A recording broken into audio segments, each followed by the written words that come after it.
Alright, so I have since finished with the inking. As you can see, it's all dark now on the water and on the earth side. Just bring it up close. You can see how it's gone over all of the white caps, and the dilution with the water has allowed it to flow into all the crevices on the sides and the perforations on the top. There's a little bit of white in some locations, so that's okay. So what we're going to do now is we're going to actually put the white back on the white caps now that it's got the blue ink. I'm just going to show you a little bit of that. I'm not going to do the whole tile. We'll just get you started so you can see how it works, and then I'll do the rest of it off camera. So I've just got, again, cheap little plastic brush is all you need.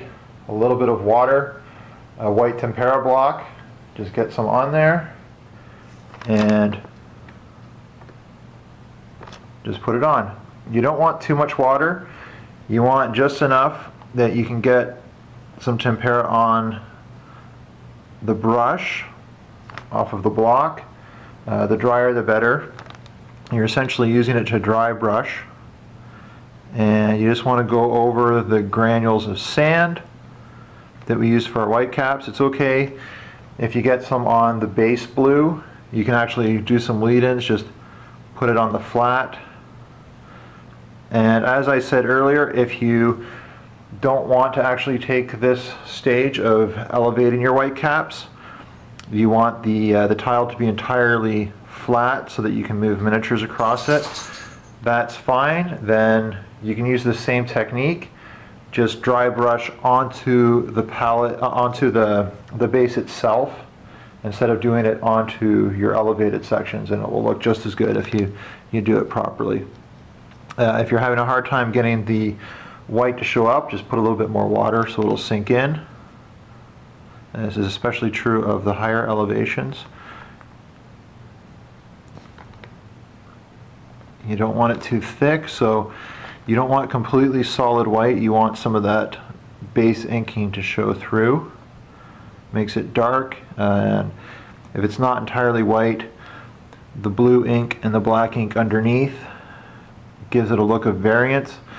As I've said before, you don't want everything to look uniform because it's not uniform in nature. The lighting and the different depths of water and the like will give you that variance that you're aiming for by letting some of the inking show through.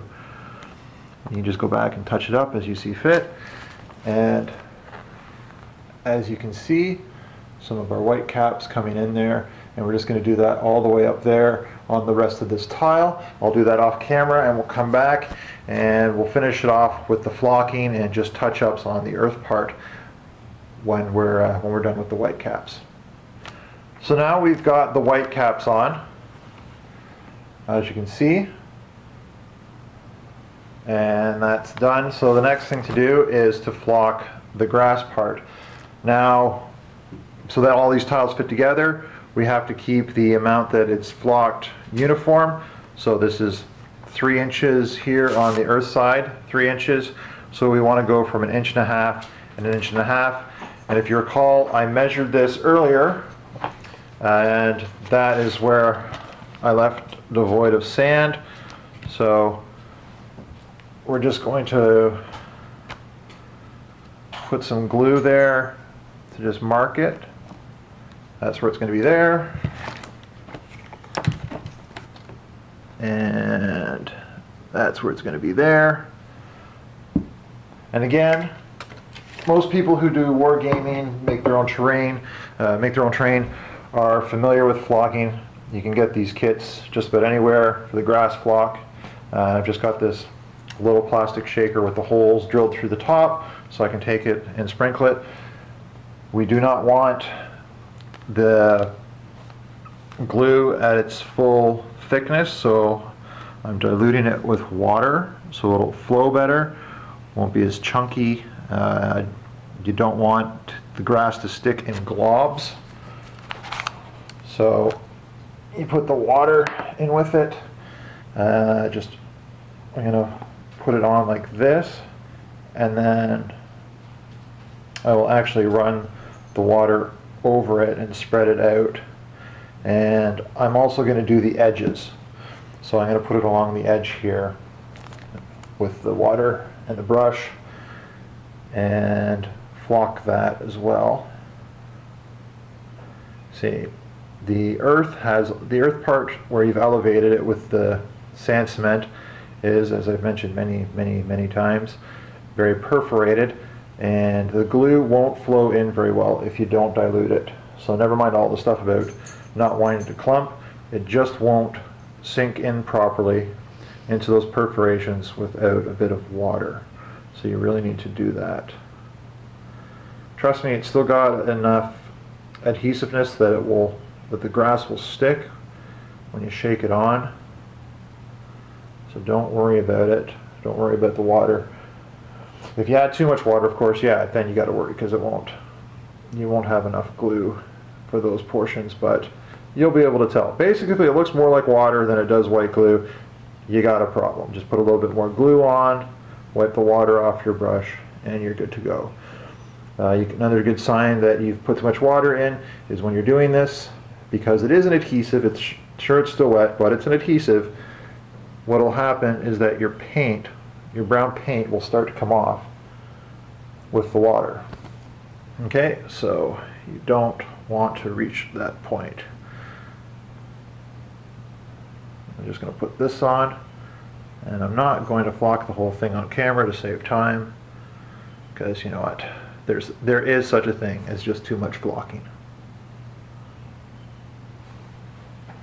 Alright, so I've got this for catching it, and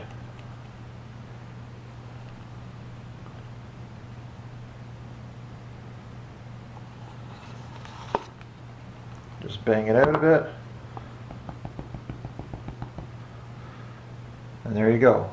I've taken it up to some of the elevated earth, so it looks like grass is starting to grow on these dunes or whatever you want to call them. And I'm just going to finish this up off camera, and we'll have a look and talk about the finished product and anything else you might want to do. I want to take some of these stones that I showed earlier in the supplies portion of the video and glue them on with the glue gun. It's probably the best way to seal them on there, the best bond. You might want to dry brush some highlights on, and we'll talk about that more in a bit. Okay, so there we have it. Our tile is fully flocked, and I've added some sheet moss there just to make it look like sort of some brush, maybe some driftwood that has washed up. I just keep some sheet moss. You can buy it at a craft store. Just make sure you label it, because it looks quite a lot like something else that is not sheet moss, and well, you don't want, if you're young enough, you don't want your mom coming across it and having to explain, no mom, it's from my train, it's my sheet moss, because she probably won't believe you. Anyways, so here is our finished tile. You can feel free to spruce it up a little bit more with some highlights. You can see as it fits with this water tile that I've done earlier. This is the large 1 foot by 1 foot tile, and this is how it's just going to fit. See how the water is flowing in the same direction. It's going to be able to put together, even though the tiles are all squared, because of how we fit our earth, the coastline is actually going to vary, and that's what we want. We don't really care if it's squared on the table. We want to concern ourselves with how it looks in the end. As I was saying, you can also go over the sand part of the beach.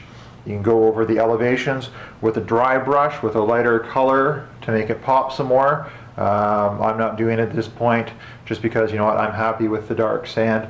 That works for me.